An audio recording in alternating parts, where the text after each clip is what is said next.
Well, good morning, church family. My name is EJ. I'm one of the pastors here, and it's quite a privilege to be with you this morning. Pastor Doug, along with 70 other folks from Woodside, are in Israel right now.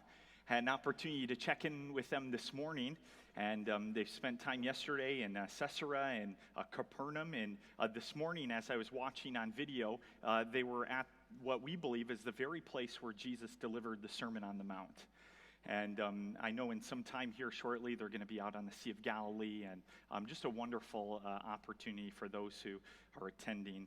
And we're glad that each of you are here. You know, God's doing amazing things here at Woodside. One of them today is an opportunity for you, if you're new, to participate in our Next Step pathway. We have spots open for that. You can go to the Connect desk.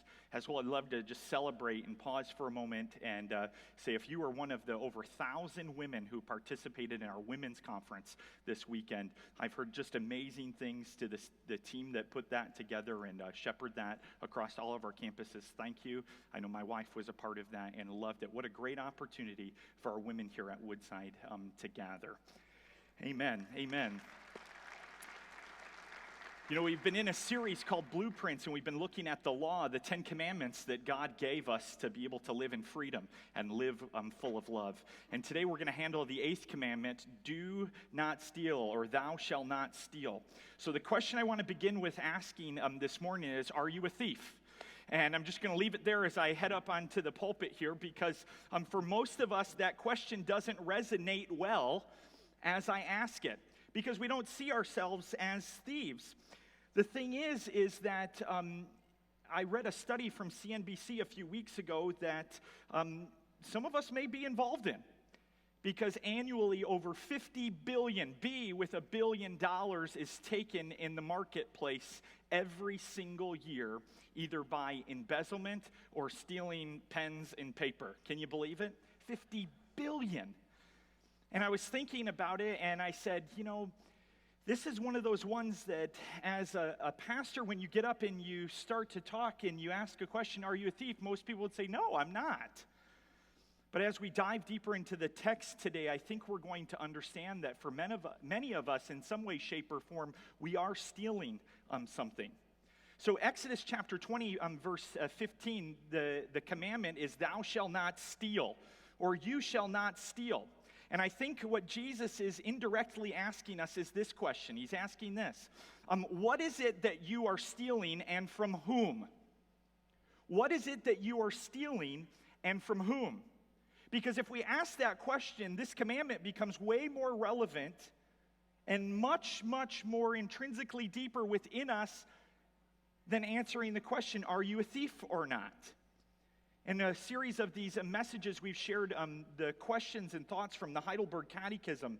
And in response to the 8th commandment, the Catechism says this. He forbids not only outright theft and robbery, punishable by law, but in God's sight, theft also includes cheating, swindling our neighbors by schemes made to appear legitimate. In addition, and I think this is where it hits home, in addition, he forbids all greed and the pointless squandering of his gifts. So I just want to allow that to sink in for a second here. The big idea being do not steal. But beyond that, the components as we dive later into Ephesians chapter 4 in the epistle from Paul basically unloads 3 very quick commandments. In Ephesians 1, 2, and 3, Paul dives in and he teaches us this deep God-centered theology and doctrine so that you and I as believers can live in an upright manner, growing in our sanctification or growing in becoming more like Christ. And then in the 4th chapter, he starts to tackle our heart. How we're supposed to live, how you and I are supposed to really be Christ's followers. In chapter 4 of Ephesians, the 22nd through 24th verse, he models this obedience for us. And then he goes into these practical illustrations of how we're to live it out. He says, do not lie, but speak truth. He says, if you have an angry grudge, set it down. And then in verse 28, he says, do not steal, work, and give. Ephesians 4:28 says this, let the thief no longer steal, but rather let him labor, doing honest work with his own hands, so that he may have something to share with anyone in need. Dr. John Piper, a pastor who I love to read, right off the bat came out and he said there's 3 commands. There's 3 commands in Ephesians 4:28. They're very simplistic, but let's point them out. Let the thief no longer steal. He says, secondly, but rather let him labor, performing with his hands what is good. And then he goes on and gives us the basis or the reason for it. He says, let the aim of this labor be that he may be able to give to those in need. So we start off today by saying this, or the first point saying that we need to repent of our thievery, or we need to repent of our theft. Ephesians 4:28 says, let the thief no longer steal. And for many of us, we're still in this point right now where we're saying, Pastor, I like the message, I'm glad it's one of the commandments, but I'm not a thief. See, the first component of breaking this law or moving away from breaking this law is understanding what it really is. And what Paul is doing in Ephesians chapter 4 here, starting in verse 17, is he's saying, as Christ's followers, our hearts, our lives look different. Ephesians 4:17 says this, now this I say and testify in the Lord, that you must no longer walk as the Gentiles do. He expounds on it. He says we need to have our minds renewed. The patterns of our behavior changed.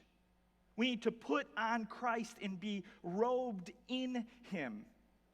And then in verse 28, he says, and repent of what you're stealing. See, here's the problem. The problem is that as many of us don't think we're thieves, the reality is most of us are. The Puritan English pastor from years ago, Thomas Watson, wrote a whole series on the 10 Commandments. And as he did, he broke down the 8th commandment, and he shared over a dozen ways that you and I actually steal. Let me read a few of them from you. We steal from God by robbing him of our devotion, worship, and bringing him his glory. Are you a thief? We steal from the government by lying on our taxes. We steal from our employers by wasting time, taking resources, being idle.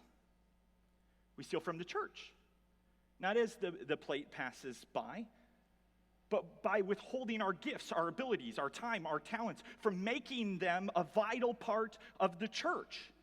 That's why we lean into next steps, because we want you to know here that as you become a part of our church, that you have gifts, abilities, and blessings that we don't want you to withhold or steal from us, but we want you to give them abundantly to be a vital part of this community. Are you a thief? Are you stealing time from your family when you should be loving on them? Are you stealing in the marketplace as you distort pricing so that your product or your good is furthered and furthered and furthered? Are you a thief? I could go on and on and on in expounding it. But what Paul is saying is that if you are, turn from it and do something different. Live a different life. As a kid, I grew up in Shelby Township, and we had this driveway that came down pretty steep, and then at the bottom came up. And there was always a big puddle at the end. And I remember when it would rain, my sister and I would go outside, and we would splash around in the puddles. And I remember vividly my sister one time taking the side of her boot and scooping up all the mud and all the water, and it just covering me. And about 30 seconds later, I got the dreaded call out the kitchen window, "It's dinner time!" And Ingrid and I looked at each other, and we knew we were going to be in trouble because we were covered. And we tiptoed back into the house as quietly as we could, but as we went in, my mom was there to meet us at the door. And she looked at us and she gasped. And she immediately pointed up the stairs, and we knew we needed to go change and get showered. And my sister, being wiser than me, went into the shower. She got changed. She put the towel around her head and, did that thing where it sits on top, ladies. I don't know how you do it. And she came back downstairs. And I remember going and my mom saying, EJ, where are you? And running and putting my clothes back on and coming down the stairs. And I remember her meeting me at the bottom of the stairs and looking at me and saying, EJ, why are you wearing the same dirty clothes?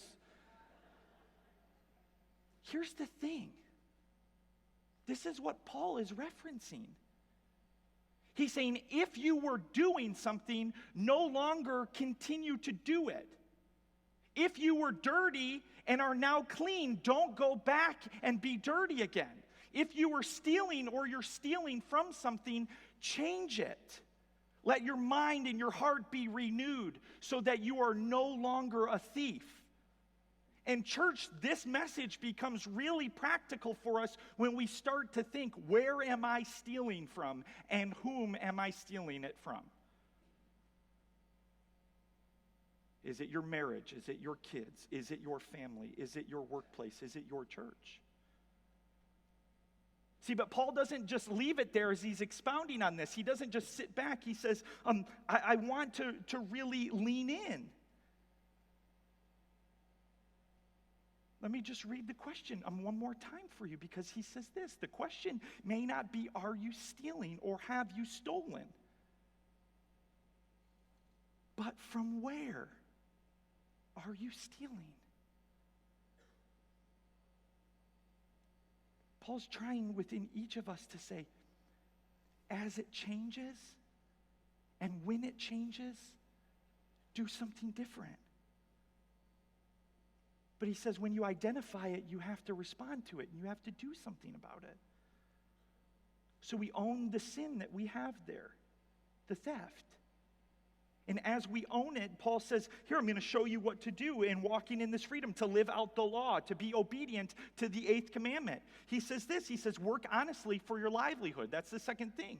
He says, but rather let him labor doing honest work with his own hands.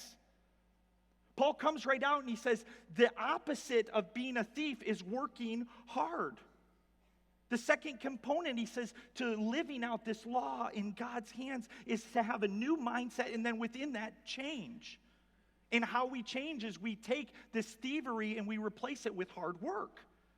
The word labor here literally means to exert oneself physically, mentally, spiritually, to the point of exhaustion, to work hard, to toil, to struggle.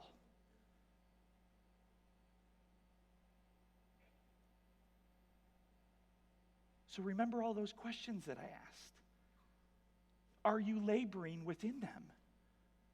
Are you toiling within them? See, the alternative to stealing is work, doing something useful, good with our own hands. The active remedy to stealing or thievery is good, hard work. The positive command here confirms that Christians should have a strong work ethic. Jesus had an occupation. He took up his father's occupation. His dad was a carpenter, so he became a carpenter, and he lived that out, a humble job. Mark chapter 6, verse 3. The Apostle Paul did the very same thing. He was a tent maker.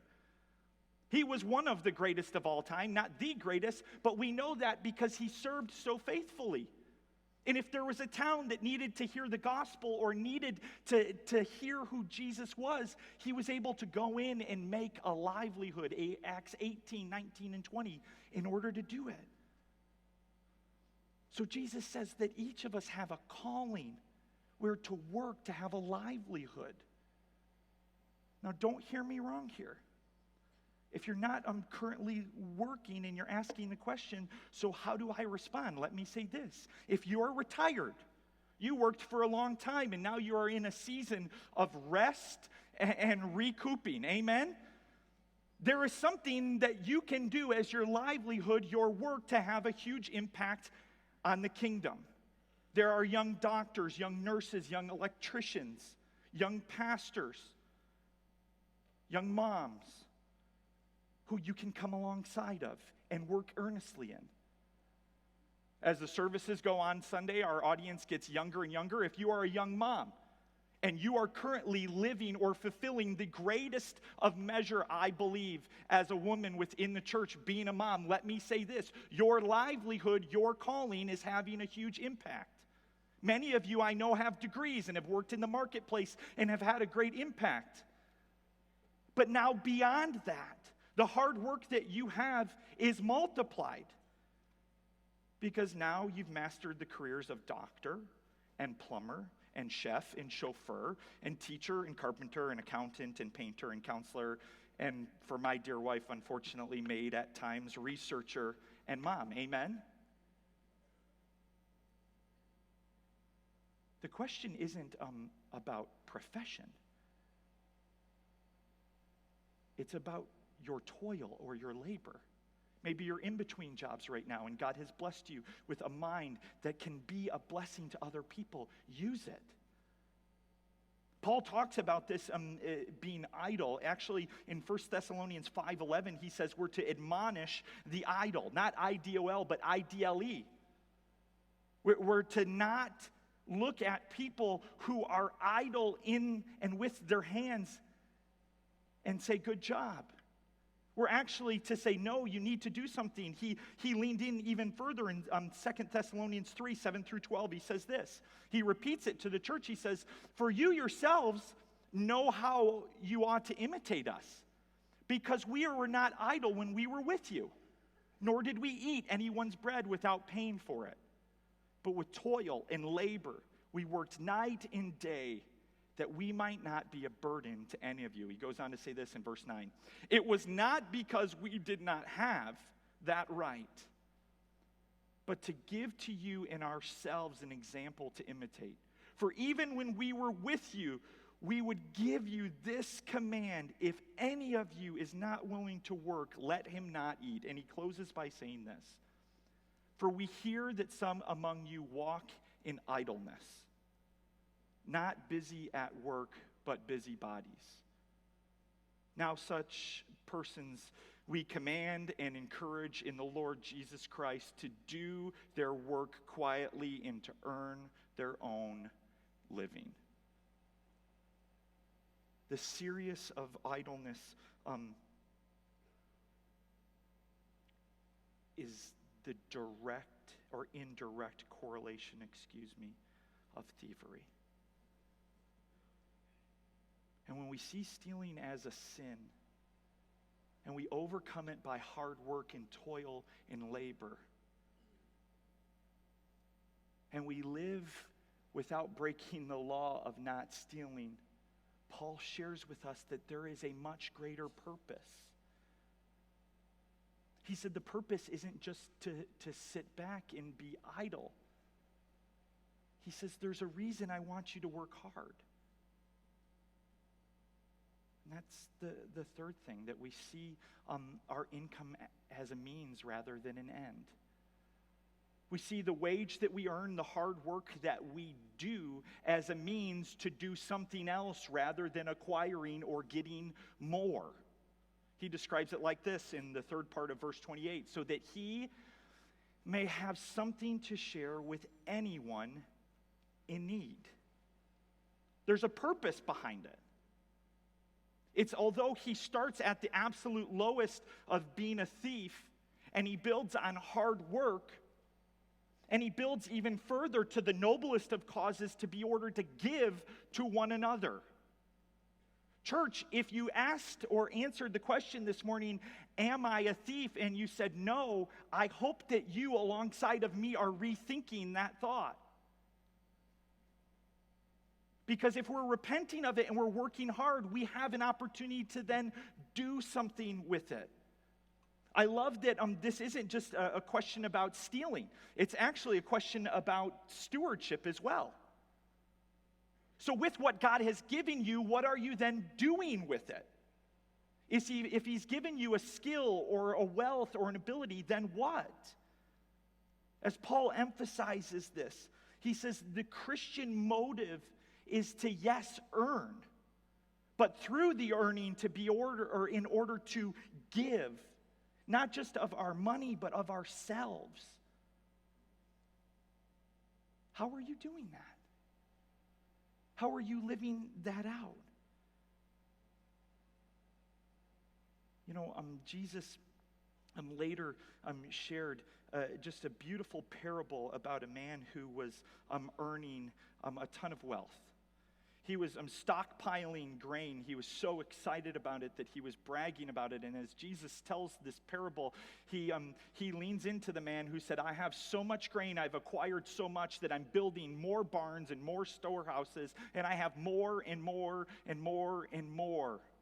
And Jesus leans into him and he says, it's not about what you have acquired or what you have. It's honestly not going to matter because tonight is your last. This is me paraphrasing.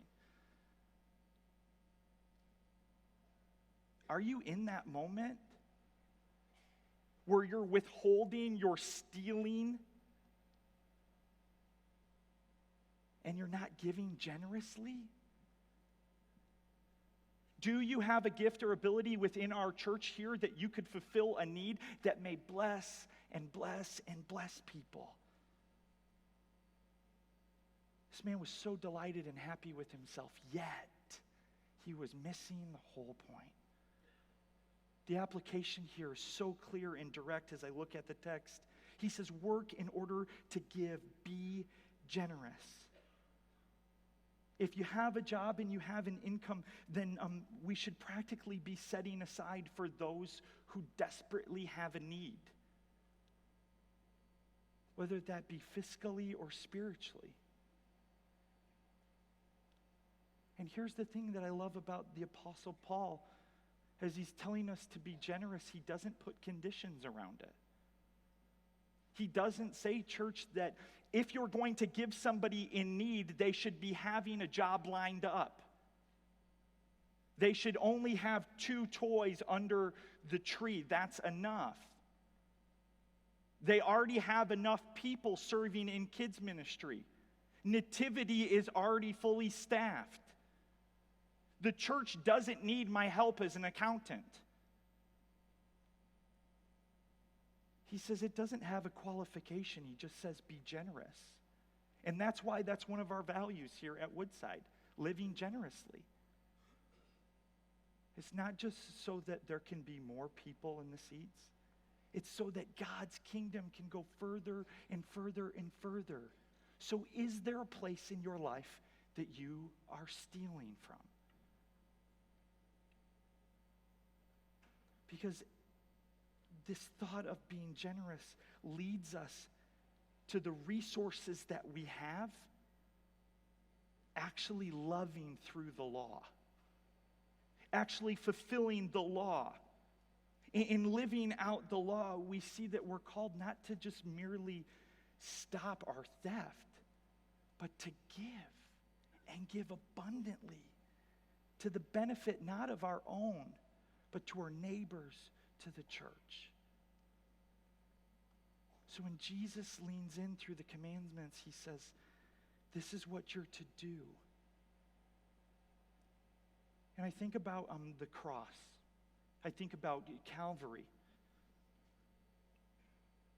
I was reading over Luke chapter 23, and as Jesus is hanging on the cross in between 2 thieves, one of them, I believe, looks over at him and says, will you forgive me? A thief, like you and I. He repents. And Jesus looks at him and he says, you will spend eternity in paradise with me.